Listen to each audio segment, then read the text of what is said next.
నమస్కారం. ఈరోజు మనం హైదరాబాదులో ఎక్కువగా వినిపించే హైడ్రా అంటే ఏమిటో తెలుసుకుందాం.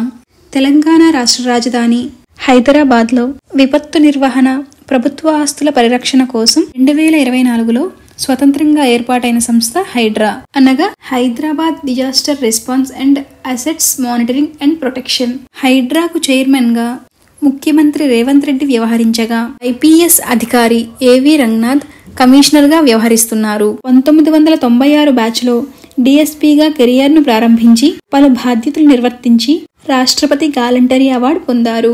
జీవో నంబర్ 99 మేరకు జూలై 2024లో ఏర్పాటైన హైడ్రా యొక్క ప్రధాన లక్ష్యం హైదరాబాదులోని చెరువులు, పార్కులు, లేఅవుట్లలోని ఖాళీ స్థలాలు, ఆట స్థలాలు, నాలాలు, రహదారులు, ఫుట్పాత్ పరిరక్షణ, వాటిలోని ఆక్రమణల తొలగింపు చర్యలు చేపట్టడం హైడ్రా యొక్క ముఖ్య లక్ష్యం.